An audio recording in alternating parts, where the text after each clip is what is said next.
سوال مجھے کرنے ہیں۔ پہلا یہ کہ جو لوگ دنیا سے چلے جاتے ہیں ہمارے بزرگ،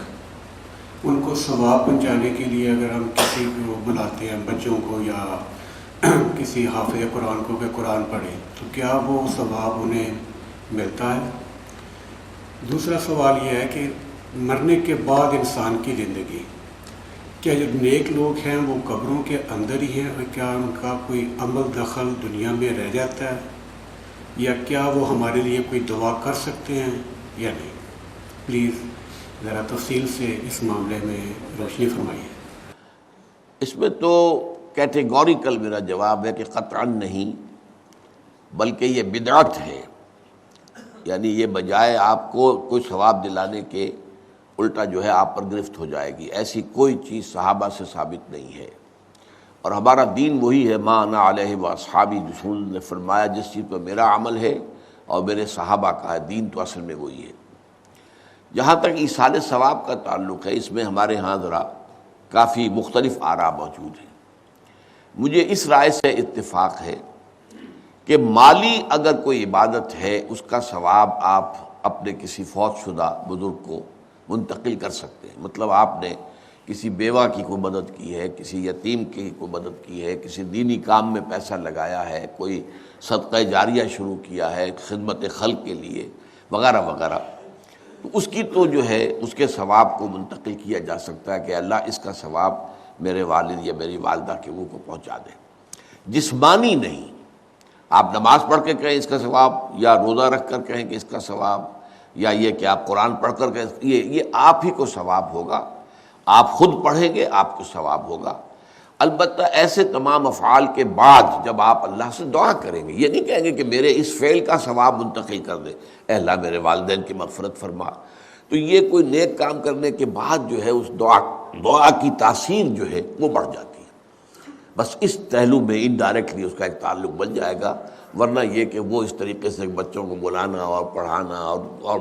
یہ جو ہے سوئم میں کرنا اور قرآن خوانی کی محفلیں، یہ سب بدعات ہیں، اور یہ در حقیقت دین میں اضافے ہیں، اور ان کی کوئی حقیقت نہیں ہے۔ دیکھیے، انسانی زندگی کے یہ 3 دور ہیں۔ حیات دنیاوی، جو ہماری پیدائش سے شروع ہو کر اور ہماری موت پر ختم ہو جائے، پھر حیات برزخی، موت سے لے کر قیامت کے دن تک،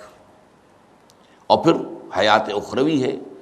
قیامت میں ریزوریکشن کے بعد سے وہ زندگی جو ہے جو جنت یا دوزخ کی ہے۔ اس میں ان دونوں زندگیوں کے بارے میں تفصیل سے کوئی بات کرنا بالکل غلط ہے، اور اس سے فتنے پیدا ہوتے ہیں۔ ظاہر بات ہے کہ قبر، جسم تو قبر میں رہتا ہے، اس میں تو کوئی شک ہی نہیں ہے۔ روح کہاں جاتی ہے؟ کیا وہ بھی قبر ہی میں رہتی ہے یا کہیں اور چلی جاتی ہے؟ قرآن مجید میں سجین اور اعلیٰ علیین کا ذکر موجود ہے، لیکن یہ تمام چیزیں متشابہات میں سے ہیں۔ یہ تمام چیزیں قرآن مجید میں سورہ آل عمران کے شروع میں بیان کیا گیا ہے کہ ہم نے یہ کتاب اتاری ہے، اس میں کچھ آیات محکمات ہیں، کچھ متشابہات ہیں۔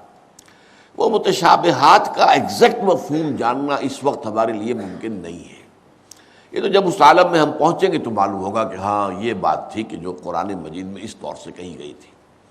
لیکن یہ کہ اس وقت جو ہے جتنا کچھ ہمیں حدیث صحیح میں مل جائے یا قرآن میں مل جائے، اس عالم برزخ میں بھی یہ تو ہوتا ہے کہ جو نیک لوگ ہیں انہیں کچھ نہ کچھ جو ہے اثرات اچھے ان پر پڑتے رہتے ہیں، ان کی ارواح پر کہہ لیجئے، اور کچھ جو برے ہیں ان کے اوپر جو آخری انجام ہونا ہے اس کی کچھ ریفلیکشن ہوتی رہتی ہے، جس کو حدیث میں کہا گیا ہے کہ ہر قبر جو ہے وہ یا تو جنت کے باغیچوں میں سے ایک باغیچہ ہے یا دوزخ کے گڑھوں میں سے ایک گڑھا ہے، یا کہیں کہہ دیا جاتا ہے کہ کھڑکی کھول دی جاتی ہے اس میں، یا جنت کی طرف سے ٹھنڈی ہوائیں آئیں، خوشبوئیں آئیں، اور یا دوزخ کی طرف سے کہ آگ کی لپٹ آئے۔ دوزخ میں داخل ہوں گے قیامت کے بعد ہی،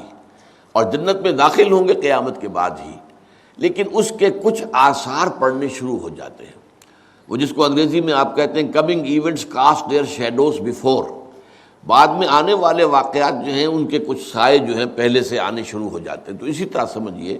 کہ جو کچھ آخرت میں کسی انسان کے ساتھ ہونا ہے اس کا ایک عکس جو ہے وہ عالم برزخ میں شروع ہو جاتا ہے۔ اسی لیے قرآن مجید میں یہ بھی آیا ہے کہ یہ جو آل فرعون تھے یہ صبح و شام جہنم پر پیش کیے جاتے ہیں، اور قیامت کے دن پھر کہہ دیا جائے گا ادخلوا آل فرعون النار، ان کو داخل کر دو آگ کے اندر۔ تو یہ اس حد تک، باقی یہ ہے کہ تفصیل میں جانا، ہاں ایک رائے ہے، یہ شاہ ولی اللہ دہلوی رحمۃ اللہ علیہ کی ہے، اگر ان کی رائے نہ ہوتی تو میں اسے بیان بھی نہ کرتا، لیکن یہ کہ وہ ایک بہت بڑے محدث اور بہت مفکر اور دین کے فلسفے سے بہت بڑے واقف انسان تھے۔ انہوں نے کہا کہ جو اولیاء اللہ ہوتے ہیں، اللہ کے نیک بندے، اللہ کے بندے، ان کے انتقال کے بعد ان کی روحوں کو بھی اللہ فرشتوں کے طبقہ اسفل میں شامل کر دیتا ہے۔ یہ فرشتے ہیں نا، اس وقت بھی موجود ہیں۔ ابھی شاید اگلے ہی جمعے میں وہ حدیث جو ہے اس کا بیان آئے گا کہ جب بھی کسی گھر میں، اللہ کے گھر میں کچھ لوگ اس لیے جمع ہوں کہ اللہ کی کتاب پڑھیں اور سمجھیں اور سمجھائیں، تو ان کے اوپر فرشتے گھیرا ان کا ڈال لیتے ہیں، اور ان پر اللہ کی طرف سے سکینت نازل ہوتی ہے اور رحمت نازل ہوتی ہے، اور اللہ ان کا ذکر کرتا ہے فرشتوں کے پاس، دیکھو میرے بندے، تم کہتے تھے یہ فساد مچائے گا، دیکھو یہ بھی تو ہے نا جو میرے کلام کو پڑھنے کے لیے میرے گھر میں جمع ہیں۔ تو فرشتے ہیں موجود، ہم میں سے ہر ایک کے ساتھ 2 فرشتے موجود ہیں۔ تو یہ فرشتہ اسفل ہے، سب سے نیچے، جو دنیا کے کاروبار کو چلانے میں اللہ تعالیٰ کے سول سرونٹس ہیں، پھر اس سے اوپر کے فرشتے ہیں، اس سے اور اوپر کے فرشتے ہیں، پھر مقربین ہیں جو اللہ تعالیٰ کے قریب ترین فرشتے ہیں۔ لیکن یہ کہ ملائکہ کے طبقہ اسفل میں شامل کر لیتے ہیں تاکہ جو کام اللہ تعالیٰ ملائکہ سے لیتا ہے وہ ان سے بھی لینے شروع کر دیتا ہے۔ لیکن ہمیں یہ اجازت نہیں ہے کہ ہم فرشتوں کو پکار کر کہیں کہ اے فرشتے، اے جبریل، اے میکائیل، یا فلاں، اے منکر، جو یا میرے جو ہے کرامن کاتبین، میرا یہ کام کر دو۔ نہیں، یہ شرک ہو جائے گا۔ اسی طرح ہو سکتا ہے کہ انبیاء کی ارواح جو ہے وہ بھی اللہ تعالیٰ نے شامل کی ہوئی اس لشکر کے اندر، وہ کام کر رہے ہوں اور وہ اللہ تعالیٰ کے حکم سے مختلف معاملات جو ایگزیکیوٹ کرتے ہوں، لیکن ہم کسی کو پکار نہیں سکتے۔ بس یہ اگر آ گیا میدان تو یہ پھر جو ہے شرک شروع